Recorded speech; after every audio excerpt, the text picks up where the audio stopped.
seems fair to me. Well,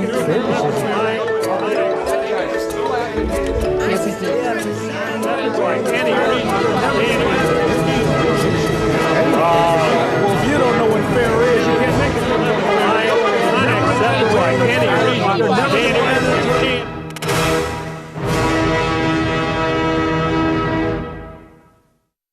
Donnybrook is made possible by the members of the 9 Network.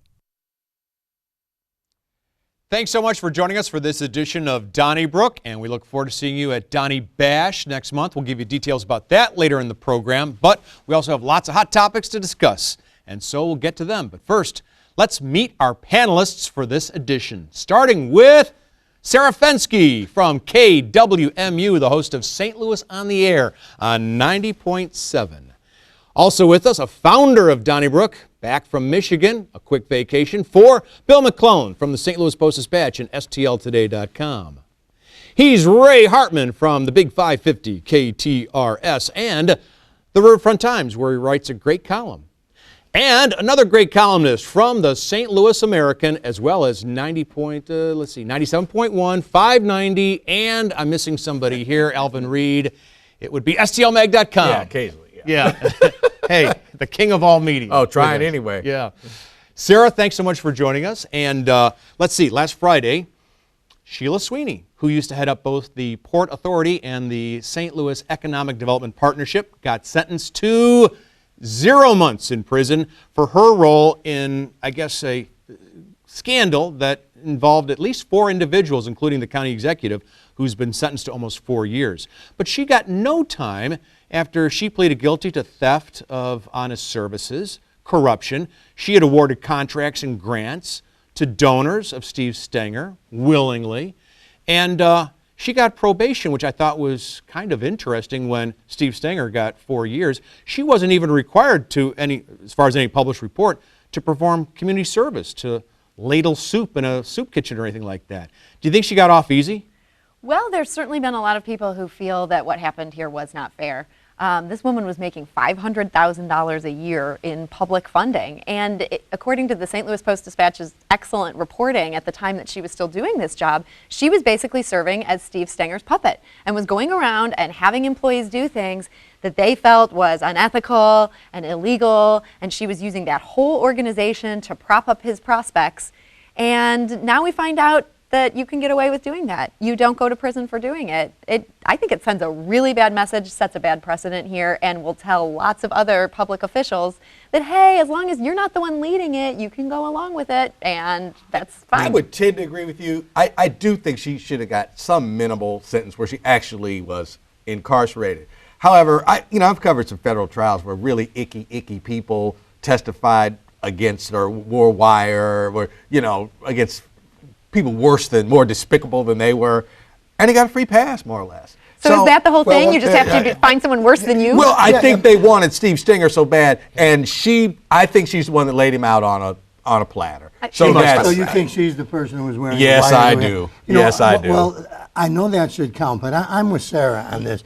You make as much money as she made, and you willingly steal from the county. I think you should do time. I mean, if she went and robbed a 7-Eleven store, she'd be looking at like 10 years. So certainly she should do a couple of years. Maybe the prosecutors said hey, help us and we'll help you. What's interesting, if you follow the transcripts, she was willing to go along when they gave John Rollo the special contract, even though he had no experience in marketing. And she helped with the Wellston deal. But then in the summer of 2018, it was reported that the FBI was following her. Then the transcripts, she's really reluctant to give John Barget and Associates, any special treatment. And you can kind of tell where she began to cooperate with the government. Yeah, isn't that a little late? I think the key question is cooperation, meaning it's a lot like the calculus that when you see people in the Mueller report on the national level. And I don't really I don't disagree with anybody particularly about it, as much as it really probably comes down to how valuable what she knew and what she did was to the feds. In other words, I think that's probably what determined it. Although if we don't know for sure whether she got no community service. That sounds like I didn't see it. Yeah, we just don't know that. But I don't not arguing for leniency. I suspect it had to do with cooperation. They That's did my say guess. that in these transcripts, Stenger is caught on there saying things about her that were so terrible that the prosecutor said they could not even read them in open court because it would just be too nasty. And so they felt that she really was one of Stenger's victims. But she also may have been if she was the key to their case. I mean, that would weigh heavily. I think She was also a big key to Stenger being able to do what he did. Well, I agree. I mean, I agree. there's not a shred of honesty there. Yeah, she was the linchpin because she Yeah. controlled the funds at the St. Louis Port Authority. Right. Yeah. Right. Yeah, and he kept trying to hire people in St. Louis County, and his employees were sort of blocking him at every turn. And it was only through this Port Authority and this economic development agency that she controlled that he was able to place all these people into fake jobs. And there was one county employee, Pam Wright, I think that's how you pronounce her name, who was, trying to stop him the whole way. I don't know where she is right now. Did she get but- fired, or did she? Well, she left. I think she's working in municipal government now, but she deserves some praise for I've trying never- to thwart it. I've never been in that situation. I hope I'm never in it. But you all, come on, man. If we got to sing. I want something for it. It's just like the old black and white movies. They were awful generous in giving her nothing. Well, All right, Alvin just Reed. take your money and go. I think that's a good point. I don't. Alvin, I want to ask you about the MLS. It is official. The MLS is coming to town, and as soon as we build a stadium, I guess we'll be playing in Major League Soccer. You were at the announcement this past week, and overall, do you think it's going to bring jobs and businesses to St. Louis, as some of the backers suggest? Well, 400 on construction of the stadium, or maybe 500, and then 450 permanent jobs. That's what was in the release. They promised to basically do the best they could to fulfill the minority business and women business enterprise statutes for the city of St. Louis. That could mean everything, that could mean nothing. We should be, it's good. It's good that the deal got done. It's good that I think Andy Taylor, and I know it's his relatives that are the female ownership, but I think this does not happen without Andy Taylor's blessing, and MLS knew that. And I think they also blackmailed us to get more out of us to the point where the ownership group had to stand up and say, like, listen, if it doesn't get done this time, we're not coming back. So we got to 2018. That's good. But Mayor Cruzen called it transformational. Not 17 games over 5 months. I mean, that's not transformational. Lewis Reed said, giving kids something to do from poor sides of town will help lift them from poverty.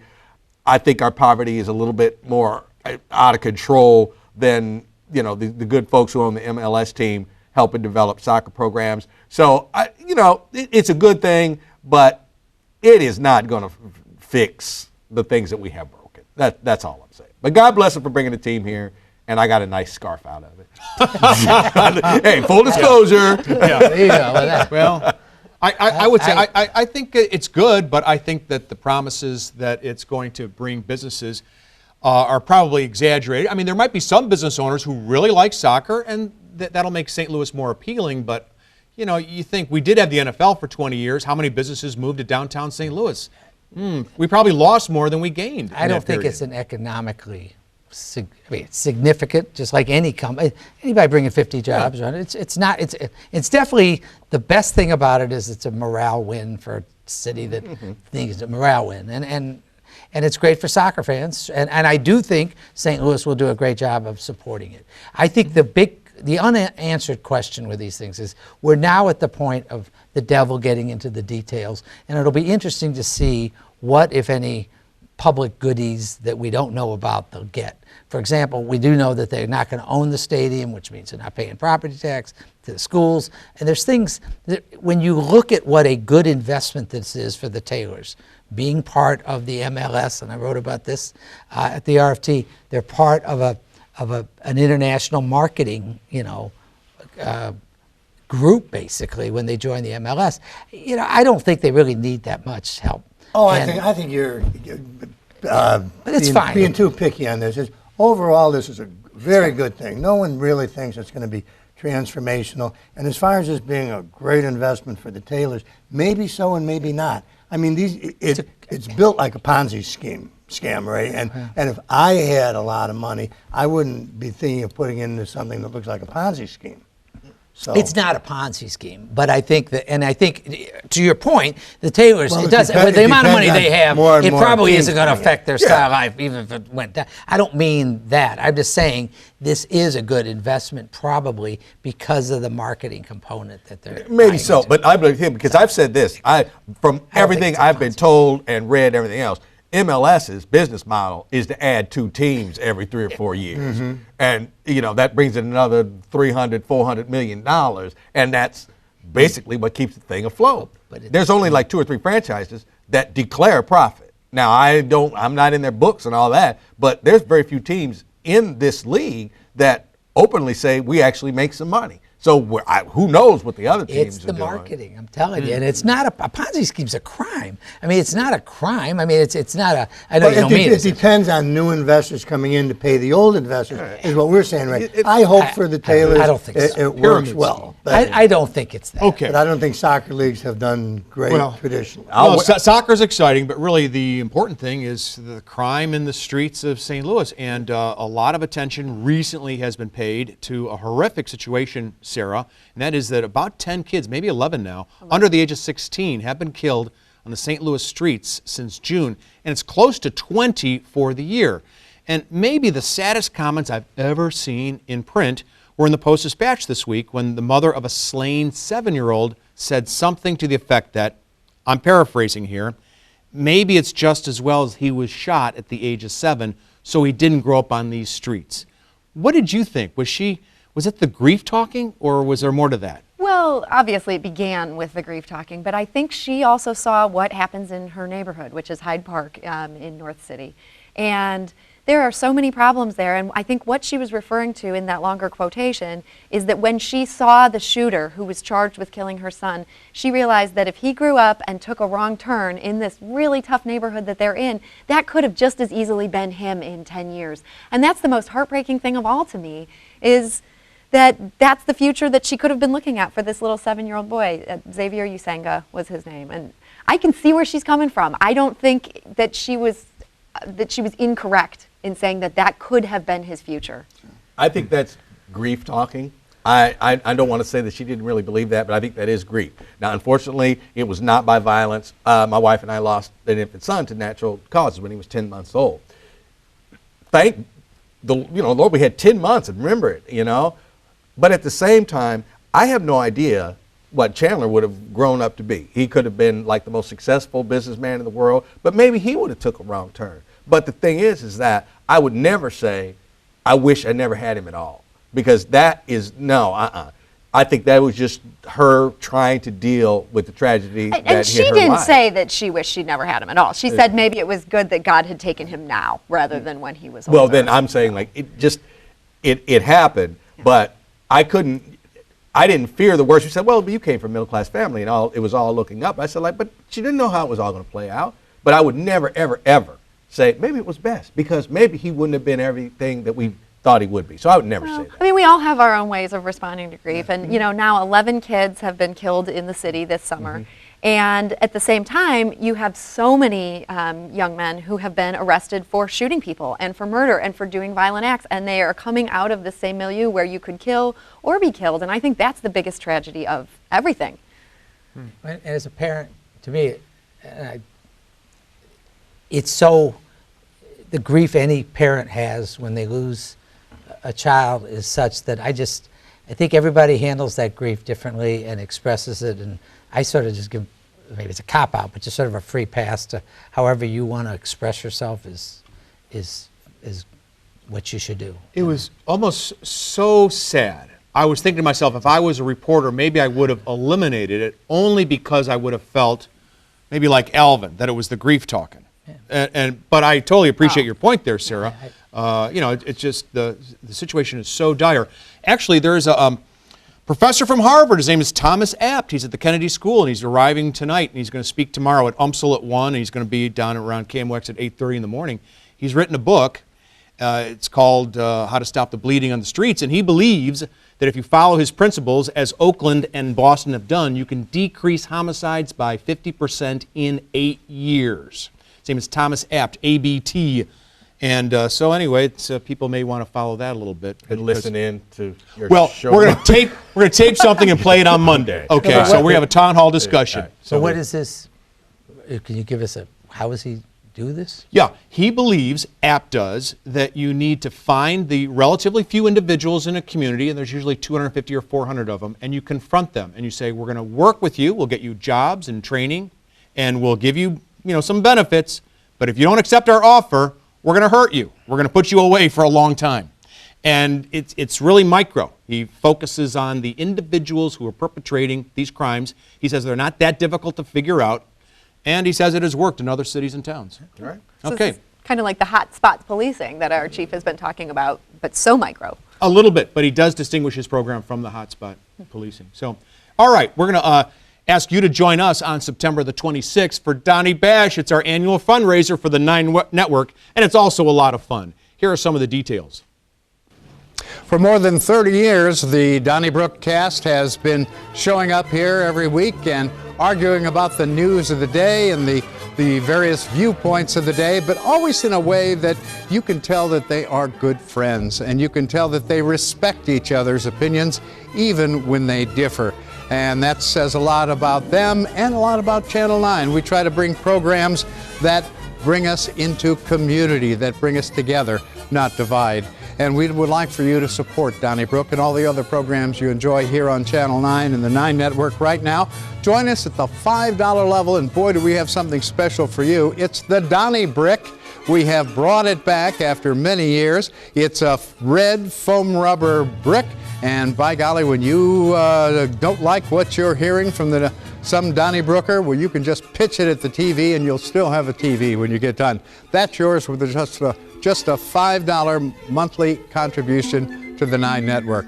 If you prefer, you can have one ticket to see Donnybrook live and in person. Donnie Bash coming up at the Memorial on September 26th, and all the guys will be there. You'll get to meet them before and after the show. It's a live broadcast, and that's yours. At the $12 level, you'll get 2 tickets to Donnie Bash. You'll also get the Donnybrook. It's all there for you when you join us at just $12 a month.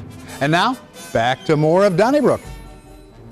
Absolutely, and that Donnybrook has not been on the set, I think, in 20 years or so. I believe that was a Martin Dugan creation back in the mid-1990s. It's now being modeled by Sarah Fensky from KWMU, and maybe we'll see how her throwing arm is. But the idea is when you see something on the screen and you don't care for it, you throw the Donnybrook, which is really nice and soft, at the screen, and it releases endorphins. Something like that. Some study will corroborate my thinking there. Maybe I'm completely wrong. Yeah, the Show Me Institute. Right, exactly. But you get the Donnybrook, which is a walk down memory lane for some, and it's all part of your contribution, which helps the 9 Network provide great commercial-free programming all year long. In fact, the best programming around, and I believe this fall we have to look forward to, Ray, the country music documentary that Ken Burns is putting together. The same guy who gave us the Civil War, He's amazing. baseball, jazz, Vietnam, World War II, is back with a look at country music, and that's going to be great. Well, as I said, St. Louis has got one of the strongest PBS stations in the country, and I think that's a big part, being part of the network. And I do remember, though, when these first came out, there was some people I remember suggesting they use real bricks.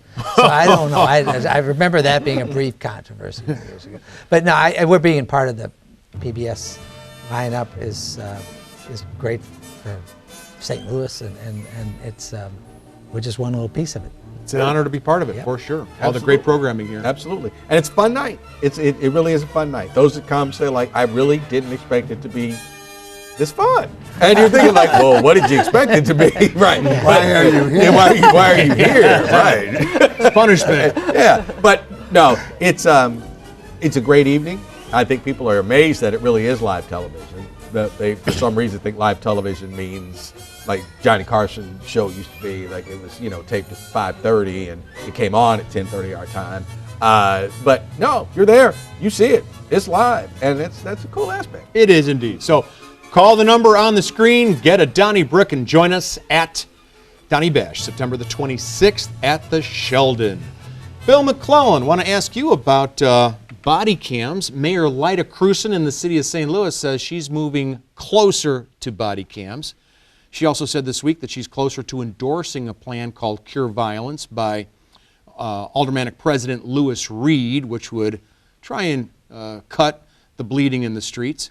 But the body cams are kind of interesting because I think a lot of people have been looking for them for a long time. The city just doesn't have the money, to really pay police officers so they can get a full complement. And if the city doesn't have the money for decent pay for police officers and 2 officers for a patrol car, should it have the money to fund body cams? Sure, I think you got to find the money to fund body cams. And I think most police officers are fine with it too, because anytime they're out on the street, somebody's filming them already. Mm-hmm. I mean, the crime scenes are so different than they used to be.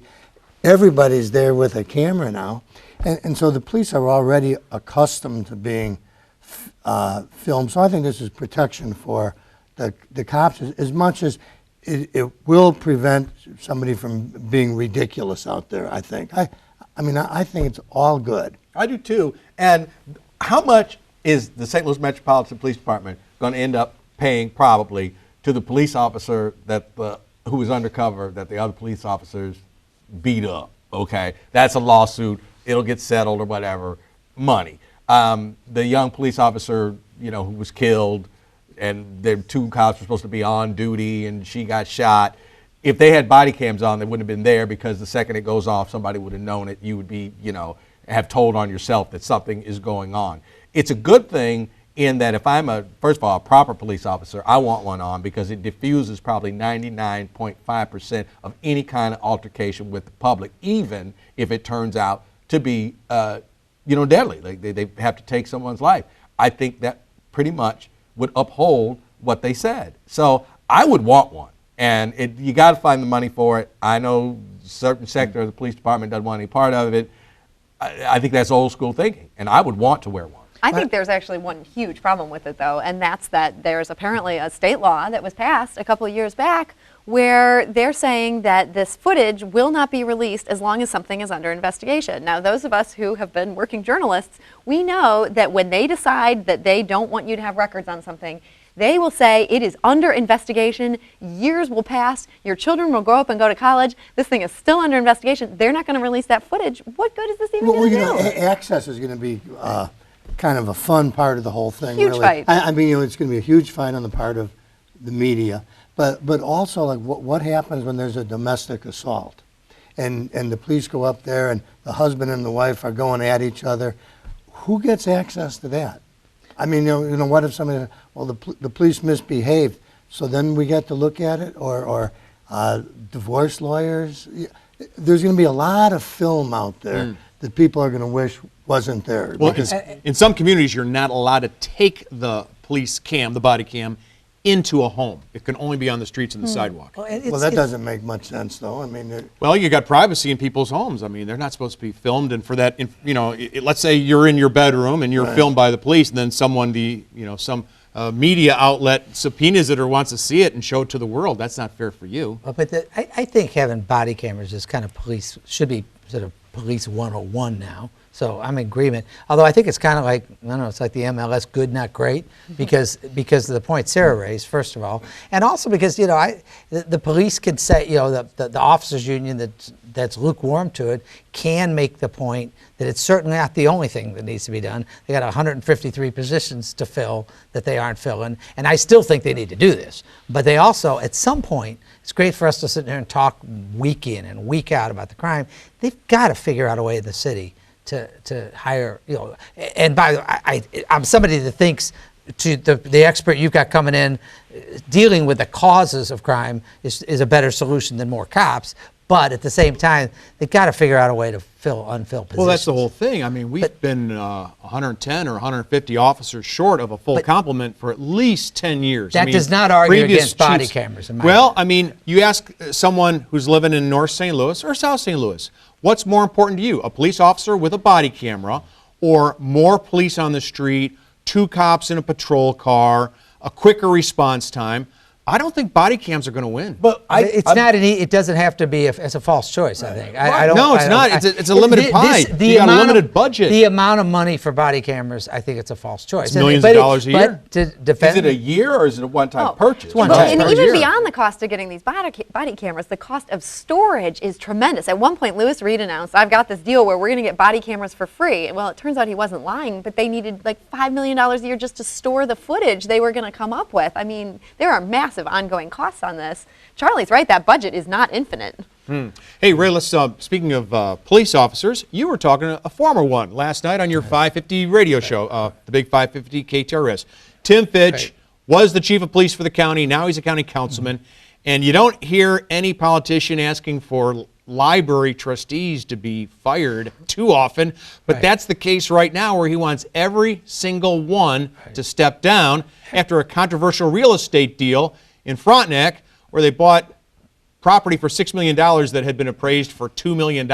And wow, it's Groundhog Day all over again. Didn't we do this with the History Museum recently? Well, first of all, he was talking not in his police context, so he wasn't suggesting any crimes had been committed. True. But he actually was more moderate than I would be. He basically has called, and good for him, he's called, if you followed, most people haven't, but the county library, enabled by a ridiculous state statute that empowers them to override a local community's zoning, has just decided, to just tell Frontenac, which is not normally a place you think of as, an impoverished community, basically, it's too bad. We're going to take this spot and we're going to do this facility, which is largely a storage thing. And Tim is right that really the individuals on the board, he actually thinks they ought to be removed one at a time to preserve the institutional memory of the library board. My own view is that given that they are all filling unexpired terms, they don't really have to be fired. This county executive and the county council simply need to replace them, and that's exactly what they should do with all 5 of them, in my view. Well, I think they should all be gone yesterday. But I'd like to point out Leah Thorson of the Post-Dispatch, I think, is the woman who wrote this story, and no one had heard of it. I mean, this is what newspapers can do. Take something like the library district. Who would have thought? And these people, they violated their own bylaws. Their bylaws called for them to get estimates, and they just went ahead and did this, spent public money like nothing. I think they should be. Maybe I agree, maybe I don't, but I don't think this is Tim's place to call for them to just be immediately dismissed. Now, I think this is the opening salvo of Tim Fitch running for county executive in a few years. Obviously, because this is in his district, all right, and look, more power to him. But this is kind of like a little bit of a overreach on his part. And if this is the same Lynn Beckwith that I know, sure, this is a man that never raises his voice. But that letter made it pretty clear that he thought this was just some nonsense. Now, this deal is bad, okay, I guess, but at the same time, I don't know. It's a terrible deal. No, wait, let me finish. Okay. What I'm going to say is, I don't know that you want to usurp the authority of this library board, because the next thing is somebody wants to usurp the authority of a library board because they don't like the books they have. Elvin, they're all on expired terms. I'm with Ray on this. No. Don't let me be straight. They could go. All right, but I'm saying like Tim Fitch, they should be fired immediately. I think that's a little bit of overreach. I'm telling you, he didn't say immediately. First of all, I said immediately. I was surprised. I thought he said immediately, and then when we were on the air, he said, "Well, that we ought to do it over time." But my point is, if I understand correctly, I thought I saw it on the library board. I mean, on their website, it is the board members of the library are appointed by the county council on the recommendation of the county executive. Okay. And so of course, if he's on the county council, here, if he was talking to his police chief, here is the point you're all missing. Okay. I'm ashamed of you for not seeing this. I agree that if you're going to buy property, man, you should get an appraisal. Didn't we learn that with the History Museum and the Bosley property and Elizabeth Robin, all that? Yes. Okay, but Why was Frontenac so obstinate when it comes to building a genealogy center? It wasn't a storage shed, it was a genealogy center. Frontenac residents go everywhere else where there's lots of traffic, but one time we're going to have a county facility in Frontenac. They balk. And, you know, if it was Plaza Frontenac that was generating sales tax, they wouldn't mind the traffic. Where's the county library, Charlie? It's in well, it might be Ladue or Frontenac, right across on Lindbergh. I think it is in Frontenac. Yeah, this isn't on the citizens of Frontenac. It and is. the board They're was all so objecting arrogant about it. No, but the citizens of Frontenac have been objecting because it's in their Because it's backyard. in They don't their want the backyard. traffic. I agree. The issues I have with it, unless the Post reporting isn't true, is that they, without an appraisal, Yes. spent $6 million county dollars Right. for $2 million worth of real Archibald estate. all over okay, again. and that's the part I'm not like I made the point. I'm not falling on the sword for the poor. I think Frontenac is not exactly a defenseless community in terms of its ability to have resources, but this is a broader issue, and the county library system, by the way, is considered a really good system. It is So good. We it's agree not on like that. it's just I think if It'll be Okay. just as good when we get rid of these people. That's the way I feel. Well, it could be.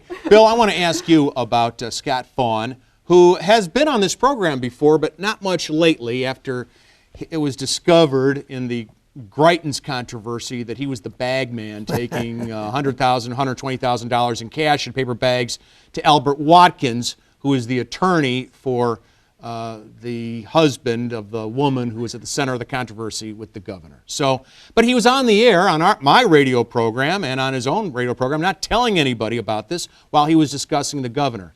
So, is he a journalist? I don't think so. The governor, Mike Parson, gave him an interview recently, and Jason Hancock from the Kansas City Star wrote a piece questioning that. You know, this guy is not exactly a journalist, and that's why he was banned at the State House. What do you think? Oh, I think he's pretty much a journalist. I mean, and he's always had his ear to the ground on the Republican side.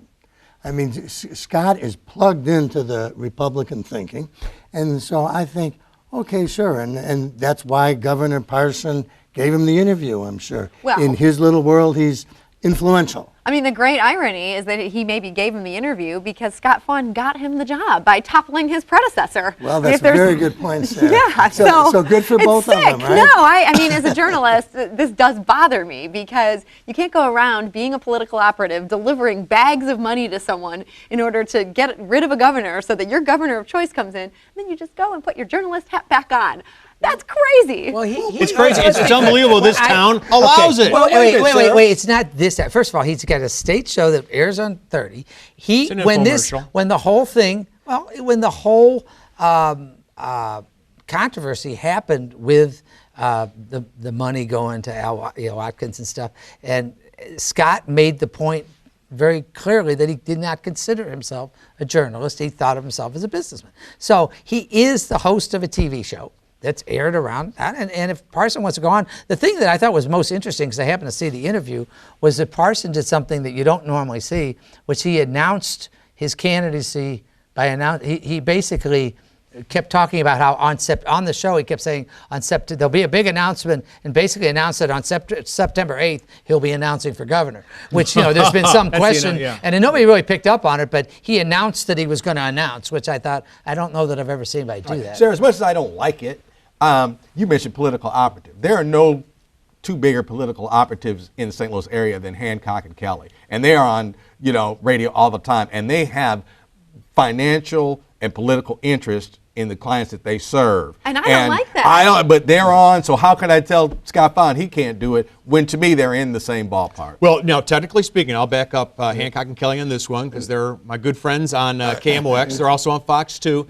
You know, they do disclose what their conflicts are, and when it came to some issues like Better Together, they did not talk about it because they had been working for that, and they are instructed not to interview people from whom they receive money. But they are political operatives. You're absolutely right. And they're on the radio. But Scott Thawne has never disclosed where that money came from that was designed to bring down Correct. Governor Greitens. So shouldn't, at least until he discloses that he shouldn't be allowed to act as a And journalist? during the He has a TV Greitens show. affair, he did not disclose. What kind of a journalist doesn't disclose that he's the guy who's providing the money to bring down the governor? One, he was dishonest, one, maybe bad, but see, with all the trash going on out there, how am I going to pick him up? The point is, people have bought and paid for their but show. in real time, we can all question anything you want about him, and it's fair criticism, but he has a TV show. The governor wants to go on. It's a commercial, was what it is. Yes. It's not a TV show. I'm not. Right. Look, it was a very easy interview because he obviously liked Parson, which is why he went on the show. At the beginning of that show, it says the following is a paid commercial. I get it. I understand. So he's not a journalist. Well, no one's saying he is. I'm not saying he is. Well, I'm saying he is. I'm saying he has a TV show. Way. I'm saying that he has a TV show. If somebody wants to come on it, they have the right to. And if somebody wants to criticize him, then that's the flack they're going to take. So what? It's all great. What we're going to do is ask you to basically pay us. And that is to join us. Well, it's not directly paying us, but you're supporting the 9 Network through our big annual fundraiser. We call it Donny Bash. And here are the details how you can join us on September 26th at the Sheldon. All right, Donnybrook is where you want to be when you want to hear about the issues of the day discussed rationally. Well, most of them are discussing it rationally, and you can decide which ones you think are rational and which ones you think aren't, but all of them are actually sitting there listening to each other, allowing each other to speak. And that's what makes Donnybrook so important. They don't have to agree with each other, and you don't have to agree with them, but everyone has a chance to state their opinion. And isn't it refreshing to have a place like that? And that place is right here on the 9 Network. So thank you so much for making that happen through your membership. At just $5 a month, you are going to receive this classic Donny Brick at your $5 sustaining membership level. You're going to get this Donny Brick, and then when you don't like what you hear, or if you just can't hold it in anymore, well, you can just throw it directly at your television screen. Or if you prefer, at that $5 per month sustaining membership, you'll be able to join us for Donny Bash that's going to be happening over at the Sheldon. Now, if you want to join us at just $12 a month as a sustaining member, well, you can get the big package. It's the Donny Brick plus a ticket for you and a friend to go to Donny Bash and to be there for the pre-show reception, the live show, and then afterwards the post-show reception. You try to say that fast. Now, if you do that, you're going to be joining an exclusive group of people who not only watch Donnybrook, but support it. Won't you do that right now? Give us a call. Yeah. All right, thanks a lot. We look forward to you joining us. We're just wondering when Sarah is going to throw this Donnybrook at the camera. Could be before the end of the show.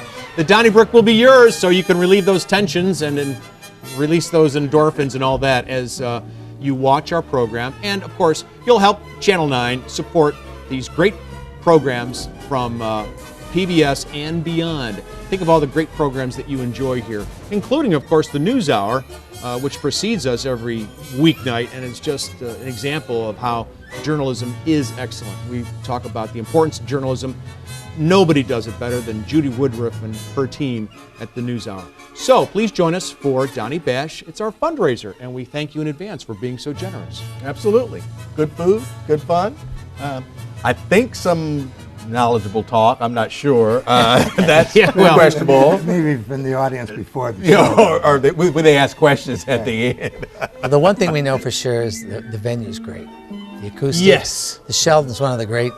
It's always a thrill to go out. We've been doing it a long time, but just to be part of that, the history of it. You know, there's been a lot better folks, more important people perform on that stage. But seriously, it seats 700-800 people, and but it's very intimate at the same time. And there aren't many. There's the Grandel. There's other great theaters in St. Louis, but it's one of the real treasures. I do believe it was the original site of the Ethical Society of St. Louis before it moved out to Clayton Road. How ironic it is that we're there. Well, right. I think this will be the one time or once a year we share a stage that Albert Einstein was on. Wow. That's a real irony. That's just ridiculous. Mahal came out and played there. Kathleen Battle. And more. And of course, the Donny Gang. Yeah. So please join us. Call that number on the screen. And thank you so much for joining us. September 26th, next month, right around the corner. Well, I want to ask you, Sarah, about the comments section at the St. Louis Post-Dispatch, which has changed. It used to be I could just click through my Facebook and I would be a commenter, and my name would be there. You devoted a whole hour on this recently on KWM. Well, not an entire hour, Okay. but we did have, I think, about a half an hour where we had Beth O'Malley, who's the online engagement editor for the St. Louis Post-Dispatch, came on to discuss the changes that they're making to their comment section.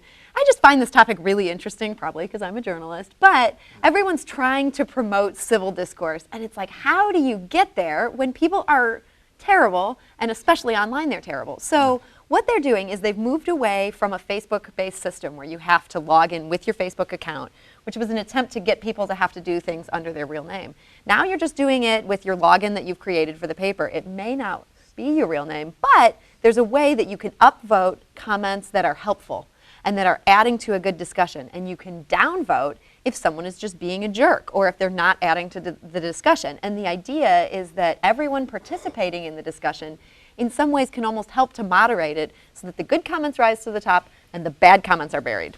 First of all, if I was a publisher of a publication, we would not have a comment section. I might have a place online where you hit an icon and you have to go away, but they would not be at the end of any story. And I'm lost for how someone not having to use their name is going to clear up that trash that's in the comment section. I think it will lead to even worse. And all the minions who agree with some just crazy statement on there, they'll just be giving it the thumbs up, and it'll still stay at the top. The hatred and all that will still be at the top. What Beth was saying is, even though the Facebook system is designed that people have to use their real names and Facebook will boot you if they catch you using a fake name, people were figuring out ways to game this system. Just like every system in the world, people game it, and they were already on there with fake names. So it's why force people to go through Facebook when we all know Facebook is destroying democracy? So how do you have to keep your account? There's two sides of this. One is the effort to have be civil discourse and lead the community, and the other is that people read this because it is a train wreck. I mean, people read the comment section because it is so nasty. So I mean, if do you want clicks or do you really want civil discourse? Certainly at my former employer, the Riverfront Times, the comments are just notoriously toxic, and people do love to tune in for that. But is it adding anything to the discourse, Ray? You are now my former boss, so right. I could say whatever I want about you, but I'm also founded the paper, so I guess I'm sort of becoming more in Alvin's camp on this, I think. I have to tell you, so much of if the comments, you really have to have a willingness to moderate more than most of us as journalists want to, because what happens with these comments, and I write a column in the RFT, I stop looking at them. I'm just not going to look at the comments, because a lot of them, besides just being slander per se at times, is the commenters having feuds and going after one another, and which is the train wreck Bill's talking about, and it's really I can. Let's put it this way, I certainly wouldn't criticize anybody that shuts off the comments. It's difficult to moderate. I would not shut off. I would not criticize. If you want to have them, but I sure wouldn't criticize anybody that shut them off. Well, I think, honestly, you'd have to be an idiot to be against civil discourse. This isn't civil discourse. I would say, that's the question. I mean, Bob Costas has talked about this a lot, and he'll say, okay, so David Brooks spends, 3 days writing a column, and then it's in the New York Times, and then you can find some guy who on the seat of his pants just writes something crazy right after it, with not well reasoned or thought out at all. What's the point of a newspaper? Are you here to get somebody's fly by the seat of the pants comments that is not based on any research or forethought, or do you want something that's reasoned and intelligent, put together by someone who is a professional? And in the media, do we consider ourselves professional, or are we just one more voice in addition to all the comments out there? You got to add in the element of all the bots that are taking part and all the fake whatever. I mean, I just think I've gotten to the point where I really, people are so brave when they have the anonymity of their Twitter account or their comments. I've really come along. I used to, years ago, thought, anything goes. We want to encourage the conversation, and as I say, I'm sort of in the middle in that I wouldn't criticize everybody for having it, but I definitely lean more toward just saying the heck with all of it. But when you think about it, what's the difference between the comments section and the callers to your turn? I mean, people Well, are we speaking don't. out. Well, there is because we got some rules. I mean, there is some moderation, and Channel 9 isn't going to allow people. And I've been. Let me tell you something. I remember being on cable access once when it was the first thing, and I think in 2 hours there was like one call that didn't involve a human anatomy as part of it. I mean, and it was. It's kind of an island of decency out there. Yeah. I mean, when you have a call-in show on Channel 9, it's different. Right, we get than good a lot calls. of We get great call-in shows. calls.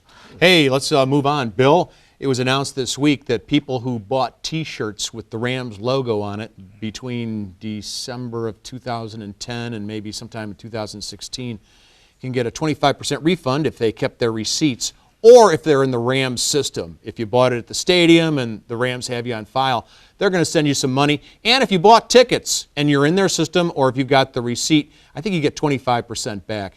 I guess I can kind of understand season tickets and PSLs, but truth be told, if you bought a Rams T-shirt or a hat, does Stan Kroenke at this point owe you anything? No, he doesn't. He's a great entrepreneur. I'll start. No, I hate to be on Stan Kroenke's side, but I think if people want to buy souvenirs of some team, that's great. But if the team loses or leaves or does anything, I don't think people deserve their money back. And as far as the PSL owners, they can read the lease the same as anyone else. This team could leave after 10 years or 20 years or 30 years. So, I'm not even sure that the PSL owners, I mean, I'm like everybody else, like to take a stick and poke it at Mr. Kroenke. Now you say that after you stand up but for I him. don't think people deserve anything. Excuse me, elections matter and verdicts and settlements matter. This one was made, it's in the system. I kind of don't think Stan Kroenke is going to lose a lot of sleep over it, but I think that if we St. Louis doesn't have much to show for this, won the settlement, won the verdict. I've got the settlement.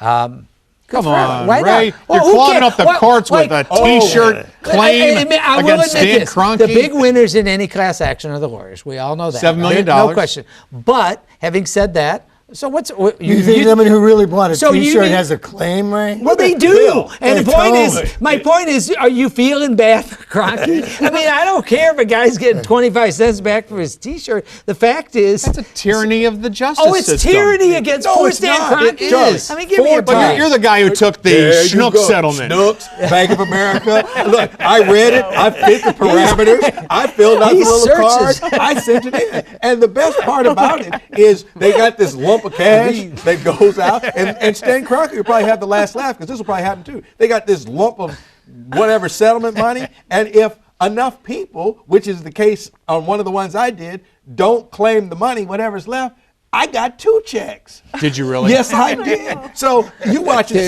see, you go. of all the people that could claim some of this money, only about a half of them are going to even probably bother. So Because what? who saves their receipt from a T-shirt? I mean, what the? That is amazing. I mean, I had a PSL. I think it's. They'll contact you because the PSL owners They did. They are called. in the system. They're in the They computer. actually called But not. to Let's say you remind bought me a that- T-shirt or a sweatshirt or a hoodie from Macy's. You better have the receipt, otherwise you're out of luck. Maybe just a photo of you in the T-shirt. Well, that might help. That I might have to help. admit, I thought that was bizarre. I'm just saying that if it's what the settlement was, it's what the settlement was. I mean, I don't care. Yeah, well, who do you feel bad for, Kroenke? I mean, that's my whole Or point. the I don't judicial care. That's not the Which, point. quite frankly, it never went to trial because they settled. Right. And Okay. there's this, hey, here's this money that this company or Mr. Kroenke has to come up with. If you want a piece of that pie, who's bad? Right. He ain't bad. Speaking of sports, Alvin, I bet you thought of this one, and that is we have an MLS team coming our way. We mentioned that earlier in the show. What do you think the mascot should be? Oh, wow. Okay, when I first heard Battlehawks, my first thought was, what? What? And that's the XFL team. Yeah, all right. Oh, I'm sorry. You talked the mascot for the MLS. MLS. I'm sorry. See, I had XFL on my mind. So we that get crazy that out. name. Well, All you're right. just excited about the settlement. Yeah, right, settlement. Right. 2 Let's checks. go fill out. Oh, his I don't. I form. mean, like a Lewis and Clark kind of thing. Like Expedition. the St. Louis and Clarks. Yeah, the journey. I don't know what the mascot would be that wouldn't offend somebody. Okay, first of all. So Can't be the Kings. You can't be the Kings, and you know, we have to. I think you have to wait and see what the name of the team is first, and then you figure out what the mascot is. Could be the Toasted Ravs. No, anything like that is dumb. I mean, let me ask you this: How about the tax credits? Let's wait. the St. Louis tax the credits. credits. Yeah. Let's That see would how. be very Let's fitting. see how the play. How it Something we're really good at here. How about the St. Louis abatements? I don't know. Well, truth be told, if we had never heard of the Cardinals before, no team had ever been named after them, and someone suggested that the new MLS team or XFL team be named the Cardinals, do you think it would fly? Can we? The XFL That is- isn't really a thing. I mean, It is oh, a come on, thing. it's Vince. What's that guy McMahon? But he Come knows on, it. No, really? listen, It's not even. he's a thing. hired a legitimate look, individual the in MLS, Oliver Love. Look, the MLS. I think St. Louis is a soccer capital. I am really happy for soccer fans, for real. I think it's a great thing. The XFL isn't even a thing. It is a thing. It is I mean, not a you may thing. not like it because of him, but he's not running it. Oliver It's Luck not is, a thing. and it's It's also not it's real. actually going to employ, 300-400 individuals, give them a Look, chance to make that's money good- and play that's good. football. It does have a TV contract, and it's going to be on television. So I can't hate on those participating in the league. By the way, our team is like the front office, way more diverse. And this league is way more diverse than the National Football League is. And I'm not talking about players. I'm talking about the people running the organization. So I can't just automatically spit on the XFL. All right. I can't just because it's McMahon, but I will give you the point. When the AFL started, people were saying it didn't a thing either, and then it became merged with the NFL. So I mean, I that don't ain't think the gonna happen. XFL is going to do that. So, but Sarah Fensky, let's move on to the New York Times. A woman by the name of Melina Delkic this week wrote about the migration of Bosnian refugees from the city of St. Louis to the county, going to high schools like Melville and Oakville. They're apparently, right now, the Bosnians are firmly ensconced in the middle class, and they have left the Bevo Mill area. You actually had this 2 years ago, but you also point out that a lot of people were very upset with this story in the New York Times. Yeah, so it was Doyle Murphy of the Riverfront Times did write this story 2 years ago. There's just a couple dozen Bosnians left living in the Bevo Mill neighborhood. And a lot of people were upset with the New York Times treatment of this because, A, it seemed to suggest that they were mostly leaving because of crime, and that's always a touchy thing in St. Louis. Right. But B, I think it kind of missed one of the big things. Even though I thought it was a great story, it didn't really talk about the fact that the next wave of people moving into that neighborhood, they're already here. There are Mexicans and Hondurans, Central Americans that have opened up restaurants that are filling these places that used to be owned by Bosnians. And so it's sort of just the cycle of the city. They've moved to the suburbs. Most of them have stayed in the St. Louis area. And that neighborhood now has a new population that's doing great there. And you could write the story now about the Syrians who are largely moving from the city to places like Richmond Heights, Clayton to some extent, Fenton, and Hazelwood, because there's a mosque there. And actually, a lot of the Syrian refugees have also moved to, I think it's Dearborn, Michigan, because there's a big Arabic speaking community there. So, people get jobs and they move on. That's all good, I guess. It would be nice, though, for us to have a little Damascus in the city or a little Bosnia, a little neighborhood that's full of restaurants and shops that reflect the ethnicity of the country, like the hill reflects Italy. speaking of the country, what I find fascinating about this is that, and I know we're in the blue part of a red state, but I don't know anybody that doesn't think that the immigrants and whether the Bosnians or other immigrants isn't a good thing. Cross party lines, everybody feels that's part of our heritage here. Whether you go back to the Hill, being in an Italian area or other ethnicities, and everybody welcomes them, and it makes I wish you I could agree with you, Ray, but I think it's unwelcoming in Missouri, and I don't think that everybody agrees in St. Louis? across party lines. I mean, I think there's a lot of nativism here and anti-immigrant. I don't see it in St. Louis, is all I'm saying. Maybe it is in Missouri throughout the state, and obviously it's a huge. I wish it weren't. But do you see it in St. Louis? Yes, I do, and I think I do. that people like Okay, maybe Josh I'm just Hawley and naive. Donald Trump play to that. Well, no, he does. Upstate That's my Missouri. point. Is I don't feel it in St. Louis when I talk to people. Maybe I'm Well, I not talking to definitely people that heard feel it that when way. it came to the H-2B visa controversy this past spring, where landscapers couldn't get their temporary workers from Mexico because the Trump administration, was dragging its heels. And there are a lot of people who were against the temporary workers coming here from Mexico. Well, to work. when I first moved back in St. Louis. 1995, I had a friend who lived right just to the, west of Bevo Mill, right off of Kings Highway. And there was, at that time, I guess it was the height of the Bosnian kind of population that had moved here. There were a lot of very negative things being said about them. And I thought it was just this cool thing that only I had read about, you know, in the newspapers around the country, including the Post-Dispatch. And I moved back, had a friend who just happened to live there, and he hipped me. He had no problem with him, but he said, like, up and down this street, can't stand them. Man, I guess Right, I plead guilty to naivety. I actually thought there were, and maybe I'm just being an idiot for a change, but I didn't, I can see Missouri maybe have, and it's obviously a hot button issue that Trump's trying to divide the country with. Well, and that's why I was surprised, because I just think it's such a good thing. I thought it was kind of interesting that the writer for the New York Times, Melina Delkic, came here as a refugee, and apparently she then went on to Georgetown University and is now writing for the New York Times, so she seems to be doing really well. Congratulations. Hey, let's see what people had to say about last week's program by going to the old mailbag. I urge the Ladue School District to reconsider its position and to offer the Normandy students an opportunity to complete their graduation from high school. It's what good school districts and caring communities do. That from Jane Baker of St. Louis, Missouri. Bill Bonmarito wrote, regarding the story about the girls' soccer field being invaded by the boys' football team, all of you missed a great opportunity to send a powerful message. The story was about adults behaving poorly and sending a message that the boys' space was more important than the girls' space. Thanks, Bill. You can always write us, care of KETC, 3655 Olive Street, St. Louis, Missouri, 63108. We love those emails, letters at ketc.org, and those tweets, hashtag DonnybrookSTL. Don't forget you can listen on Apple and Spotify, Google Play, and TuneIn. Those are our podcasts, and we hope you join us for Donny Bash. That's at the Sheldon on September the 26th. Thanks to Sarah Fensky for sitting in for Wendy Weiss. We'll be back next week. Sarah, you can throw that Donnybrook if you'd like to right now at the... There. Oh, I missed. Good arm. Yeah. Oh. You're right in front of me. Wow. Thank you so much for joining us. We'll see you next week. Get me Scott Rosen. Donnybrook is made possible by the members of the 9 Network.